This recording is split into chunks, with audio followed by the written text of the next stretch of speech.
एक अनोखी यात्रा पर हम निकलते हैं। मनुष्य जाति के पास बहुत शास्त्र है, पर अष्टावक्र गीता जैसा शास्त्र नहीं। वेद फीके हैं, उपनिषद बहुत धीमी आवाज में बोलते हैं। गीता में भी ऐसा गौरव नहीं जैसा अष्टावक्र की संहिता में। कुछ बात ही अनूठी है। सबसे बड़ी बात तो यह है कि ना समाज, ना राजनीति, ना जीवन की किसी और व्यवस्था का कोई प्रभाव अष्टावक्र के वचनों पर इतना शुद्ध भावातीत वक्तव्य समय और काल से अतीत दूसरा नहीं। शायद इसीलिए अष्टावक्र की गीता, अष्टावक्र की संहिता का बहुत प्रभाव नहीं पड़ा, कृष्ण की गीता का बहुत प्रभाव पड़ा। पहला कारण, कृष्ण की गीता समन्वय है। सत्य की उतनी चिंता नहीं जितनी समन्वय की चिंता है। समन्वय का आग्रह इतना गहरा है कि अगर सत्य थोड़ा खो भी जाए तो कृष्ण राजी। कृष्ण की गीता खिचड़ी जैसी है, इसलिए सभी को भांति है, क्योंकि सभी का कुछ ना कुछ उसमें मौजूद है। ऐसा कोई संप्रदाय खोजना मुश्किल है जो गीता में अपनी वाणी ना खोज ले। ऐसा कोई व्यक्ति खोजना मुश्किल है जो गीता में अपने लिए कोई सहारा ना खोज ले। इन सब के लिए अष्टावक्र की गीता बड़ी कठिन होगी। अष्टावक्र समन्वयवादी नहीं है, सत्यवादी हैं। सत्य जैसा है वैसा कहाँ है, बिना किसी लागत के सुनने वाले की चिंता नहीं है। सुनने वाला समझेगा नहीं समझेगा, इसकी भी चिंता नहीं है। सत्य का ऐसा शुद्धतम वक्तव्य है, ना पहले कहीं हुआ ना फिर बाद में कभी हो सका। कृष्ण की गीता लोगों को प्रिय है क्योंकि अपना अर्थ निकाल लेना बहुत सुगम है। कृष्ण की गीता काव्यात्मक है, 2-2 5 भी हो सकते हैं, 2-2 3 भी हो सकते हैं। अष्टावक्र के साथ कोई खेल संभव नहीं। वहां 2-2 4 ही होते का वक्तव्य, शुद्ध गणित का वक्तव्य। वहां काव्य को जरा भी जगह नहीं। वहां कविता के लिए जरा सी भी छूट नहीं। जैसा है वैसा कहां है, किसी तरह का समझौता नहीं। कृष्ण की गीता पढ़ो तो भक्त अपना अर्थ निकाल लेता है, क्योंकि कृष्ण ने भक्ति की भी बात की है। कर्मयोगी अपना अर्थ निकाल लेता है, क्योंकि कृष्ण ने कर्मयोग की भी बात की है। ज्ञानी अपना अर्थ निकाल लेता है, क्योंकि कृष्ण ने ज्ञान की भी बात की है। कृष्ण कहीं भक्ति को सर्वश्रेष्ठ कहते हैं, कहीं ज्ञान को सर्वश्रेष्ठ कहते हैं, कहीं कर्म को सर्वश्रेष्ठ कहते हैं। कृष्ण का वक्तव्य बहुत राजनैतिक है। वह राजनेता थे, कुशल राजनेता थे, सिर्फ राजनेता थे इतना ही कहना उचित नहीं। कुटिल राजनीतिज्ञ थे, डिप्लोमेट थे।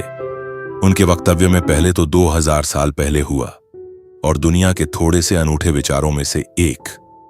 कुछ दिनों बाद इमर्सन ने कहा, किताबें पढ़नी हो तो वापस कर लें। वो पड़ोसी लौटा गया। इमर्सन ने पूछा, कैसी लगी? उस आदमी ने कहा कि ठीक। इस आदमी प्लेटो के विचार मुझसे मिलते जुलते। कई दफा तो मुझे ऐसा लगा कि इस आदमी को मेरे विचारों का पता कैसे चल गया। पहले तो 2000 साल पहले हुआ है। इसको शक हो रहा है कि इसने कहीं मेरे विचार तो नहीं चुरा लिए। कृष्ण में ऐसा शक बहुत बार होता है, इसलिए कृष्ण पर सदियां बीत गईं। टीकाएं चलती जाती हैं। हर सदी अपना अर्थ खोज लेती है, हर व्यक्ति अपना अर्थ खोज लेता है। कृष्ण की गीता स्याही के दबों जैसी एक कुशल राजनीतिज्ञ का वक्तव्य है। अष्टावक्र की गीता में तुम कोई अर्थ ना खोज पाओगे। तुम अपने को छोड़ के चलोगे तो ही अष्टावक्र की गीता स्पष्ट होगी। अष्टावक्र का सुस्पष्ट संदेश है, उसमें जरा भी तुम अपनी व्याख्या ना डाल सकोगे। इसलिए लोगों ने टीकाएं नहीं लिखी। टीका लिखने की जगह नहीं है, तोड़ने मड़ोने का उपाय नहीं है, तुम्हारे मन के लिए सुविधा नहीं है कि तुम कुछ डाल दो। अष्टावक्र ने इस तरह से वक्तव्य दिया है कि सदियां बीत गईं। उस वक्तव्य में कोई कुछ जोड़ नहीं पाया, घटा नहीं पाया। बहुत कठिन है ऐसा वक्तव्य देना। शब्द के साथ ऐसी कुशलता बड़ी कठिन है। इसलिए मैं कहता हूं, एक अनूठी यात्रा तुम शुरू कर रहे हो। अवक्र में राजनीतिज्ञों की कोई उत्सुकता नहीं, ना तिलक की, ना अरविंद की, ना गांधी की, ना विनोबा की। किसी की कोई उत्सुकता नहीं है, क्योंकि तुम अपना खेल ना खेल पाओगे। तिलक को उकसाना है, देशभक्ति उठाना है, कर्म का ज्वार कृष्ण की गीता सहयोगी बन जाती। कृष्ण हर किसी को कंधा देने को तैयार है। कोई भी चला लो गोली, उनके कंधे पर रख के वो राजी है। कंधा उनका पीछे छिपने की तुम्हें सुविधा है, और उनके पीछे से गोली चलाओ तो गोली भी बहुमूल्य मालूम पड़ती है। और सब किसी को कंधे पर हाथ भी नहीं रखने देते। इसलिए गांधी की कोई उत्सुकता नहीं, तिलक की कोई उत्सुकता नहीं, अरविंद विनोबा को कुछ लेना देना नहीं, क्योंकि तुम कुछ थोप ना सकोगे। राजनीति की सुविधा नहीं है। यह अष्टवक्र राजनीतिक पुरुष नहीं, यह पहली बात ख्याल में रख लेनी जरूरी है। ऐसा सुस्पष्ट खुले आकाश जैसा वक्तव्य जिसमें बादल है ही नहीं। तुम कोई आकृति देख ना पाओगे, आकृति छोड़ोगे सब बनोगे। निराकार अरूप के साथ जोड़ोगे संबंध तो अष्टावक्र समझ में आएंगे। अष्टवक्र समझना चाहो तो ध्यान की गहराई में उतरना होगा। कोई व्याख्या से काम होने वाला नहीं। और ध्यान के लिए भी अष्टवक्र नहीं कहते कि तुम बैठ के राम राम जपो। अष्टावक्र कहते हैं तुम कुछ भी करो वो ध्यान ना होगा। करता जहां है वहां ध्यान कैसा? जब तक करना है तब तक भ्रांति है, जब तक करने वाला मौजूद है तब तक अहंकार मौजूद है। अष्टावक्र कहते हैं साक्षी हो जाना है ध्यान। जहां करता छूट जाता तुम सिर्फ देखने वाले रह जाते, कीड़े जाते। दृष्टा मात्र हो जाने में ही दर्शन, दृष्टा मात्र हो जाने में ही ध्यान, दृष्टा मात्र हो जाने में ही ज्ञान। इसके पहले कि हम सूत्र में उतरे, अष्टावक्र के संबंध में कुछ अहंकार बड़े बड़े पंडित थे, बड़े विवादी थे, शास्त्रार्थी थे, सास्वार्थी थे। क्रोध में अभिशाप दे दिया कि जब पैदा होगा तो 8 अंगों से टेढ़ा होगा, इसलिए नाम अष्टावक्र। 8 जगह से कुबड़े पैदा हुए, 8 जगह से ऊंट की भांति ईर्ष्या तिरछे पिता ने क्रोध में शरीर को विकसित करे। संभव है कि वासना ना हुई। जब पैदा हुए तो सफेद बाल थे, 80 वर्ष के बूढ़े थे। जरथुस्त्र के संबंध में कथा है कि जब जरथुस्त्र पैदा हुए समझ नहीं आ पाती। बूढ़े होकर भी लोग बुद्धिमान कहां हो पाते? बूढ़ा होना और बुद्धिमान होना पर्यायवाची तो नहीं। बाल तो धूप में भी पकाए जा सकते हैं। लाओसू की कथा इतना ही कहती है कि अगर जीवन में त्वरा हो, तीव्रता हो, तो जो 80 साल में घाटती है प्रज्ञा की तीव्रता हो तो एक क्षण में घट सकता है। बुद्धि मलिन हो तो 80 साल में भी कहां घटता है। जठुस्थ जन्म के साथ ही हंसे जस्त्र का धर्म अकेला धर्म है दुनिया में, जिसको हंसता हुआ धर्म कह सकते हैं। अति पार्थिव पृथ्वी का धर्म है। इसलिए तो पारसी दूसरे धार्मिकों को धार्मिक नहीं मालूम होते। नाचते गाजते प्रसन्न जरस का धर्म, हंसता हुआ धर्म जीवन के स्वीकार का धर्म है। निषेध नहीं है, त्याग नहीं है। तुमने कोई पारसी साधु देखा? लेकिन इन कथाओं में एक बड़ा गहरा अर्थ है। तुम्हारे पास एक बीज पड़ा है, इससे पैदा होने वाले फूल की कोई भी तो खबर नहीं मिलती। यह क्या हो सकता है, इसकी भनक भी तो नहीं आती। यह कमल बनेगा, खिलेगा, जल में रहेगा और जल से अछूता रहेगा। सूरज की किरणों पर नाचेगा और सूरज भी ईर्ष्यालु होगा इसके सौंदर्य से, इसकी कोमलता से, इसके अपूर्व गरिमा, इसके प्रसाद से। इसकी सुगंध आकाश में उड़ेगी। ये बीज को देखकर तो पता भी नहीं चलता। बीज को तो देख के इसकी कोई कल्पना भी नहीं कर सकता, अनुमान भी नहीं कर सकता। लेकिन एक दिन यह घटता है तो 2 तरह से हम सोच सकते हैं। या तो हम बीज को पकड़ ले जोर से और हम कहे जो बीच में दिखाई नहीं पड़ा वो कमल में भी घट नहीं सकता। यह भ्रम है, यह धोखा है, यह झूठ है। जिनको हम तर्कनिष्ठ कहते हैं, संदेहशील कहते हैं, उनका यही आधार है। वो कहते हैं जो बीज में नहीं दिखाई पड़ा वो फूल में हो नहीं सकता, कहीं भ्रांति हो रही है। इसलिए संदेह व्यक्ति बुद्ध को मान नहीं पाता, महावीर को स्वीकार नहीं कर पाता, जीसस को अंगीकार नहीं कर पाता, क्योंकि वह कहते हैं हमने जाना इनको। जीसस अपने गांव में आए, बड़े हैरान हुए। गांव के लोगों ने कोई चिंता ही ना की। जीसस का वक्तव्य है कि पैगंबर की अपने गांव में पूजा नहीं होती। कारण क्या रहा होगा, क्यों नहीं होती? गांव में पूजा पैगंबर की गांव के लोगों ने बचपन से देखा। बड़े ही जोसेफ का लड़का लकड़ियां ढोते देखा, रिंदा चलाते देखा, लकड़ियां चीरते देखा, पसीने से लथपथ देखा, सड़कों पर खेलते देखा, झगड़ते देखा। गांव के लोग इसे बचपन से जानते हैं, बीज की तरह देखा। आज अचानक यह हो कैसे सकता है कि परमात्मा का पुत्र हो गया? नहीं। जिसने बीज को देखा है वो फूल को मान नहीं पाता। वो कहता है जरूर धोखा होगा, बेईमानी होगी। यह यकीन का आदमी पाखंडी है। बुद्ध अपने घर वापस लौटे तो पिता सारी दुनिया को जो दिखाई पड़ रहा था वो पिता को दिखाई नहीं पड़ा। सारी दुनिया अनुभव कर रही थी। एक प्रकाश दूर दूर तक खबरें जा रही थी। दूर देशों से लोग आने शुरू हो गए थे। लेकिन जब वापस बुद्ध घर आए 12 साल बाद तो पिता ने कहा मैं तुझे अभी भी क्षमा कर सकता हूं। यद्यपि तूने काम तो बुरा किया है, सताया तो तूने हमें, अपराध तो तूने किया, लेकिन मेरे पास पिता का हृदय, मैं माफ कर दूंगा। द्वार तेरे लिए खुले, मगर फेंक ये भिक्षा का पात्र हटा, ये भिक्षु का वेश, ये सब नहीं चलेगा तो वापस लौटा, यह राज्य तेरा है। मैं बूढ़ा हो गया, इसको कौन संभालेगा? हो गया बचपना बहुत, अब बंद करो यह सब खेल। बुद्ध ने कहा, कृपा कर मुझे देखें तो जो गया था वो वापस नहीं आया है। यह कोई और ही आया है, जो आपके घर पैदा हुआ था वही वापस नहीं आया है। यह कोई और ही आया है, बीज फूल होकर आया है, गौर से तो देखो। पिता ने कहा, तू मुझे सिखाने चला है। पहले दिन से जब तू पैदा हुआ था तब से तुझे जानता हूं, किसी और को धोखा देना, किसी और को समझा लेना, भ्रम में डाल देना, मुझे तू भ्रम में ना डाल पाएगा। मैं फिर कहता हूं, मैं तुझे भली भांति जानता हूं, मुझे कुछ सिखाने को चेष्टा मत कर, क्षमा करने को मैं राजी हूं। बुद्ध ने कहा, आप और मुझे जानते हैं, मैं तो स्वयं को भी नहीं जानता था। अभी अभी किरणें उतरी हैं और स्वयं को जानो, क्षमा करें। लेकिन ये मुझे कहना ही पड़ेगा कि जिसको आपने देखा वो मैं नहीं हूं, और जहां तक आपने देखा वो मैं नहीं हूं। बाहर बाहर आपने देखा, भीतर आपने कहां देखा मैं आपसे पैदा हुआ हूं, लेकिन आपने मुझे निर्मित नहीं किया, मैं आपसे आया हूं। जैसे एक रास्ते से कोई राहगीर आता है, लेकिन रास्ता और राहगीर का क्या लेना देना। कल रास्ता कहने लगे कि मैं तुझे पहचानता हूं, तू मेरे ही से तो होकर आया, ऐसे ही आप कह रहे हैं। आपके पहले भी मैं था, जन्मों जन्मों से मेरी यात्रा चल रही, आपसे गुजरा जरूर। ऐसा मैं औरों से भी गुजरा हूं, और भी मेरे पिता थे, और भी मेरी माताएं थीं, लेकिन मेरा होना बड़ा अलग हो कठिन है, बहुत अति कठिन है। अगर बीज देखा तो फूल पर भरोसा नहीं आता। एक तो ढंग है अश्रद्धालु का, तर्कवादी का, संदेहशील का, कि वो कहता है बीज को हम पहचानते हैं तो फूल हो नहीं सकता। हम कीचड़ को जानते हैं, उस कीचड़ से कमल हो कैसे सकता है। सब गलत सपना होगा, भ्रांति होगी, किसी मोह जाल में पड़ गए होगे, किसी ने धोखा दे दिया, कोई जादू, कोई दिलिश।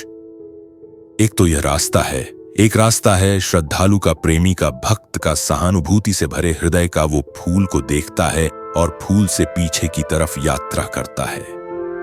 वो कहता है, जब फूल में ऐसा सुगंध हुई, जब फूल में ऐसी विभा प्रकट हुई, जब फूल में ऐसी प्रतिभा, जब फूल में ऐसा कुंवारापन दिखा, तो जरूर बीज में भी रहा होगा, क्योंकि जो फूल में हुआ है वह बीज में ना हो तो हो ही नहीं सकता। यह सारी कथाएं घटी हैं। ऐसा नहीं, जिन्होंने अष्टावक्र के फूल को देखा उनको यह ख्याल में आया कि जो आज हुआ है वह कल भी रहा होगा, छिपा था, अवगुठित था, पर्दे में पड़ा था। जो आज है, अंत में है, वह प्रथम भी रहा होगा। जो मृत्यु के क्षण में दिखाई पड़ रहा है वो जन्म के क्षण में भी मौजूद रहा होगा। अन्यथा पैदा कैसे होता? तो एक तो ढंग है फूल से पीछे की तरफ देखना, और एक है बीज से आगे की तरफ देखना। गौर से देखो तो दोनों में सारस सूत्र एक ही है, दोनों की आधारभूति एक ही है, लेकिन कितना जमीन आसमान का अंतर हो जाता है। जो बीज वाला है वो भी यह कह रहा है कि जो बीज में नहीं है वो फूल में कैसे हो सकता है, ये उसका तर्क है। फूल वाला भी यही कह रहा है, वो कह रहा है जो फूल में है वो बीज में भी होना ही चाहिए। दोनों का तर्क तो एक है, लेकिन दोनों के देखने के ढंग अलग गए। बड़ी अड़चन है। मुझसे कोई पूछता था कि आपके साथ बचपन में बहुत लोग पढ़े होंगे, स्कूल में, कॉलेज में वे दिखाई नहीं पड़ते। वे कैसे दिखाई पड़ सकते? उनको बड़ी अड़चन है, वो भरोसा नहीं कर सकते, अति कठिन है उन्हें। कल ही मेरे पास रायपुर से किसी ने एक अखबार भेजा। श्री हरिशंकर परसाई ने एक लेख मेरे खिलाफ लिखा है। वो मुझे जानते हैं, कॉलेज के दिनों से जानते हैं। हिंदी के मूर्धन्य व्यंग लेखक हैं। मेरे मन में उनकी कृतियों का आदर्श है।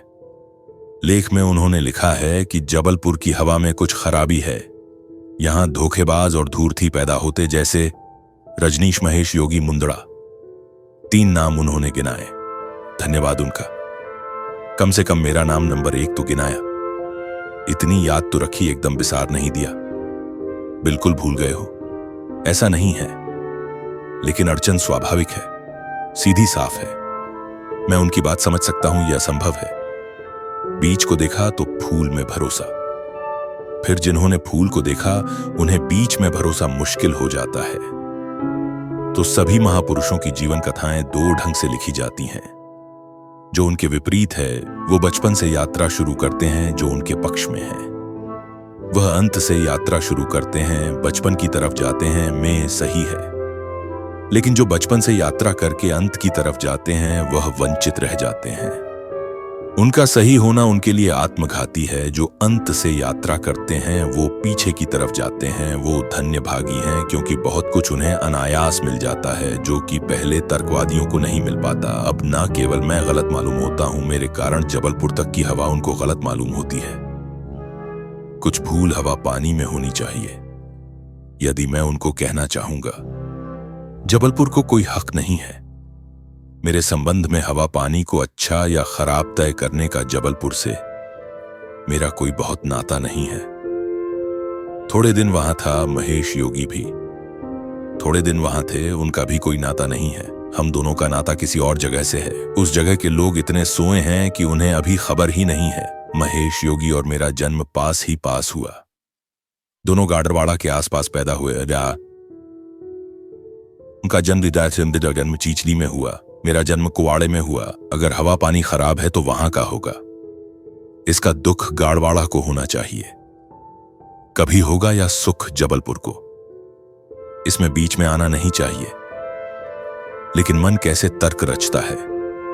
अब जो अष्टावक्र की कथा को देखेगा वो सुनते से ही कह देगा गलत, असंभव। यह तो कथा जिन्होंने लिखी उनको भी पता है कि कहीं कोई गर्व से बोलता है। वो तो केवल इतना कह रहे हैं कि जो आखिर में प्रकट हुआ वो गर्भ में मौजूद रहा होगा। जो वाणी आखिर में खिली वो किसी न किसी गहरे तल पर गर्भ में भी मौजूद रही होगी, अन्यथा खिलती कहां से आती, कहां से सुनने से थोड़ी कुछ आता है। हर चीज के पीछे कारण है, नहीं देख पाए हो हम, लेकिन था तो मौजूद। ये सारी कथाएं इसी का सूचक देती हैं। अष्टावक्र के संबंध में दूसरी बात जो ज्ञात है वो है, जब वे 12 वर्ष के थे बस 2 ही बातें ज्ञात है। तीसरी उनकी अष्टावक्र गीता है, या कुछ लोग कहते हैं अष्टावक्र संहिता। जब वे 12 वर्ष थे तो एक बड़ा विशाल शास्त्रार्थ जनक ने रचा। जनक सम्राट थे और उन्होंने सारे देश के पंडितों को निमंत्रण दिया और उन्होंने 1000 गाय राजमहल के द्वार पर खड़ी कर दी और उन गांडों के सी पर सोना मर दिया और हीरे जवाहरात लटका दिए और कहा, जो भी विजेता होगा वो इन गांवों को हाँक के ले जाए। बड़ा विवाद हुआ। अष्टवक्र के पिता भी उस विवाद में गए। खबर आई सांझ होते कि पिता हार रहे हैं, सबसे तो जीत चुके थे। वंदिन नाम के एक पंडित से हारे जा रहे हैं। यह खबर सुनकर अष्टावक्र भी राजमहल पहुंच गया। सभा सजी थी। विवाद अपनी आखिरी चरम अवस्था में था। निर्णायक घड़ी करीब आती थी। पिता के हारने की स्थिति बिल्कुल पूरी तय हो चुकी थी। अब हारे तब हारे की अवस्था थी। अष्टावक्र दरबार में भीतर चला गया। पंडितों ने उसे देखा। महापंडित इकट्ठे थे। उसका 8 अंगों से टेढ़ा मेढ़ा शरीर, वो चलता तो भी देख के लोगों को हंसी आती। उसका चलना भी बड़ा हास्यास्पद था। सारी सभा हंसने लगी। अष्टावक्र भी खिल के हंसा। जनक ने पूछा, और सब हंसते हैं? वह तो मैं समझ गया क्यों हंसते, लेकिन बेटे तू क्यों हंसा? आज वक्र ने कहा, मैं इसलिए हंस रहा हूं कि इन चम्हारों की सभा में सत्य का निर्णय हो रहा है। बड़ा आदमी अनूठा रहा होगा। ये चम्हार यहां क्या कर रहे हैं? सन्नाटा छा गया। चमार? सम्राट ने पूछा।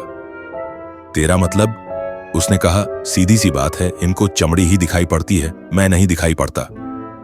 मुझसे सीधा साधा आदमी खोजना मुश्किल है, वो तो इनको दिखाई ही नहीं पड़ता। इनको आड़ा टेढ़ा शरीर दिखाई पड़ता है। ये चमार है। ये चमड़ी के पारखी राजन मंदिर के टेढ़े होने से कहीं आकाश टेढ़ा होता है, घड़े के फूटे होने से कहीं आकाश फूटता। संगीत ए है। आकाश तो निर्विकार है, मेरा शरीर टेढ़ा मेढ़ा है, लेकिन मैं तो नहीं। ये जो भीतर बसा है इसकी तरफ तो देखो। इससे तुम सीधा साधा और कुछ खोजना संगीत सकोगे? यह बड़ी चौंकाने वाली घोषणा थी। सन्नाटा छा गया होगा। जनक प्रभावित हुआ। झटका खाया। निश्चित थी। कहां चमारों की भीड़ इकट्ठी करके बैठा है। खुद पर भी पश्चाताप हुआ, अपराध लगा कि मैं भी हंसा। उस दिन तो कुछ ना कहते बना, लेकिन दूसरे दिन सुबह जब सम्राट घूमने निकला था तो राह पर अष्टावक्र दिखाई पड़ा, उतरा घोड़े से, पैरों में गिर पड़ा। सबके सामने तो हिम्मत ना जुटा पाया।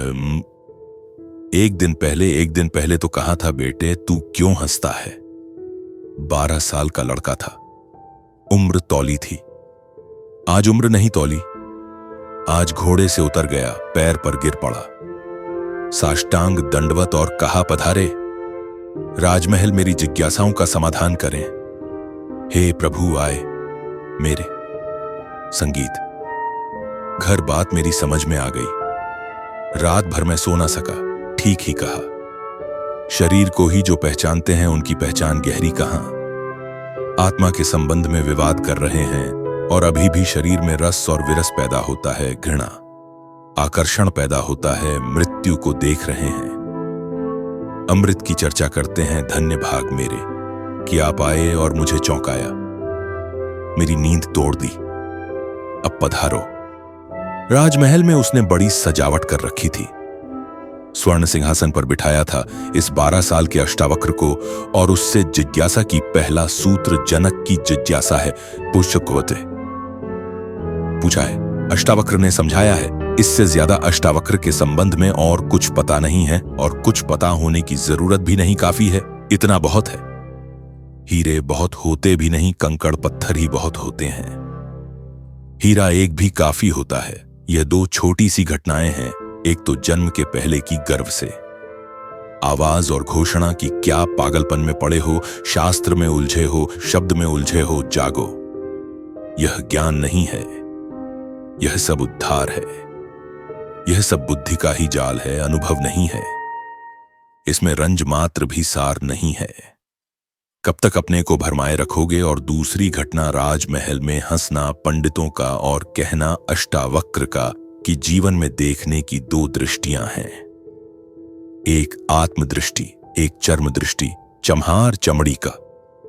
वो देखता संगीत है, प्रज्ञावान आत्मा को देखता है। तुमने गौर किया, चमार तुम्हारे चेहरे की तरफ देखते नहीं, वह जूते को ही देखता।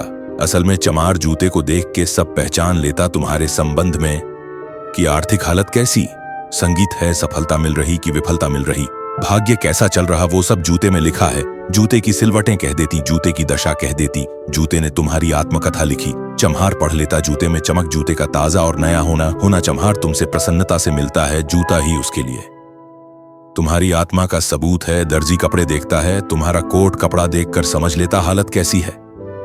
सबकी अपनी बंधी हुई दृष्टियां हैं, सिर्फ आत्मवान ही आत्मा को देखता है। उसकी कोई दृष्टि नहीं है, उसके पास दर्शन है, एक छोटी घटना, और जो अष्टावक्र के जीवन से संबंधित नहीं, रामकृष्ण और विवेकानंद के जीवन से संबंधित है, लेकिन अष्टावक्र से उसका जोड़ है। फिर हम सूत्रों में प्रवेश करें। विवेकानंद रामकृष्ण के पास आए, तब उनका नाम नरेंद्रनाथ था। विवेकानंद बाद में रामकृष्ण ने उनको पुकारा। जब आए रामकृष्ण के पास तो अति विवादी थे, नास्तिक थे, तर्कवादी थे, हर चीज के लिए प्रमाण चाहते थे। कुछ चीजें हैं जिनके लिए कोई प्रमाण नहीं, मजबूरी है। परमात्मा के लिए कोई प्रमाण नहीं है और प्रमाण नहीं, प्रेम के लिए कोई प्रमाण नहीं है और प्रमाण नहीं है, सौंदर्य के लिए कोई प्रमाण नहीं है और प्रमाण नहीं है। अगर मैं कहूं, देखो ये खजूरना के वृक्ष कैसे सुंदर, और तुम कहो हमें तो कोई सौंदर्य दिखाई नहीं पड़ता, वृक्ष जैसे वृक्ष सिद्ध करें मुश्किल हो जाएगी। कैसे सिद्ध करें कि सुंदर है? सुंदर है। सुंदर होने के लिए सौंदर्य की परख चाहिए, और तो कोई उपाय नहीं। आंख चाहिए, और तो कोई उपाय नहीं। कहते हैं मजनू ने कहा कि लैला को जानना हो तो मजनू की आंख चाहिए। ठीक कहा, लैला को देखने का और कोई उपाय ही नहीं। मजनू को बुलाया था उसके गांव के राजा ने और कहा था, तू पागल है, मैं तेरी लैला को जानता हूं। साधारण सी लड़की है, काली कलूठी, कुछ खास नहीं। तुझ पर मुझे दया आती। ये मेरे राजमहल की 12 लड़कियां खड़ी इस देश की सुंदरतम स्त्रियां हैं। इनमें से तू कोई भी चुन ले। ये तुझे रोते देख के मेरा भी प्राण रोता है। उसने देखा और उसने कहा, इनमें तो लैला कोई भी नहीं। ये तो लैला को लैला के मुकाबले तो दूर, उसके चरण की धूल भी नहीं। सम्राट कहने लगा, मजनू तू पागल है। मजनू ने कहा, यह हो सकता है, लेकिन एक बात आपसे कहना चाहता हूं, लैला को देखना हो तो मजनू की आंख चाहिए। ठीक कहा। मजनू ने अगर वृक्षों के सौंदर्य को देखना हो तो कला की आंख चाहिए और कोई प्रमाण नहीं। अगर किसी के प्रेम को पहचानना हो तो प्रेमी का हृदय चाहिए और कोई प्रमाण नहीं। और परमात्मा तो इस जगत के सारे सौंदर्य और सारे प्रेम और सारे सत्य का एकांश उनकी कमरा सर का इकट्ठा नाम है। उसके लिए तो ऐसा निर्विकार चित्त चाहिए, ऐसा साक्षी भाव चाहिए जहां कोई शब्द ना रह जाए, कोई विचार ना रह जाए, कोई तरंग ना उठे, वहां कोई धूल ना रह जाए, मन की और चित्त का दर्पण परिपूर्ण शुद्ध उठी। प्रमाण कहां? रामकृष्ण से विवेकानंद ने कहा, प्रमाण चाहिए है। परमात्मा तो प्रमाण थे और विवेकानंद को देखा। रामकृष्ण ने बड़ी थी संभावना, इस युवक की बड़ी थी यात्रा। इसके भविष्य की बहुत कुछ होने को पड़ा था, इसके भीतर बड़ा खजाना था, उससे यह अपरिचित है। रामकृष्ण ने देखा, इस युवक के पिछले जन्मों में झांका, यह बड़ी संपदा, बड़े पुण्य की संपदा लेकर आ रहा है। यह ऐसे ही तर्क में दबा ना रह जाए, उठा होगा पीड़ा और करुणा से रामकृष्ण का हृदय। उन्होंने कहा, छोड़, प्रमाण वगैरह बाद में सोच लेंगे, मैं जरा बूढ़ा हुआ, मुझे पढ़ने में अड़चन होती, तू अभी जवान, तेरी आंख अभी तेज, यह किताब पढ़ी, इसे तू पढ़, वो थी अष्टावक्र गीता, जरा मुझे सुना दे। कहते हैं विवेकानंद को इसमें तो कुछ अड़चन न मालूम पड़ी, ये आदमी कुछ ऐसी तो कोई खास बात नहीं मांग रहा है। 2-4 सूत्र पढ़े और एक घबराहट और रोआ रोवा कपने लगा और विवेकानंद ने कहा, मुझसे नहीं पढ़ा था। रामकृष्ण ने कहा, पढ़ भी, इसमें हर्ज क्या है? अभी तेरी आंख अभी ताजी है और मैं बूढ़ा हुआ, मुझे पढ़ने में दिक्कत होती है और ये किताब मुझे पढ़नी तो तू पढ़ के सुना दे। कहते हैं उस किताब को सुनाते सुनाते ही विवेकानंद डूब गए। रामकृष्ण ने देखा, इस व्यक्ति के भीतर बड़ी शुद्ध संभावना है, जैसी एक बोधिसत्व की होती, जो कभी ना कभी बुद्ध होना जिसका निर्णय था। क्यों अष्टावक्र की गीता रामकृष्ण ने कही कि तू पढ़कर मुझे सुना दे, क्योंकि इससे ज्यादा शुद्धतम वक्तव्य और कोई नहीं। यह शब्द भी अगर तुम्हारे भीतर पहुंच जाए तो तुम्हारी सोई हुई आत्मा को जगान की नुस्र पाने को लगेंगे। देखी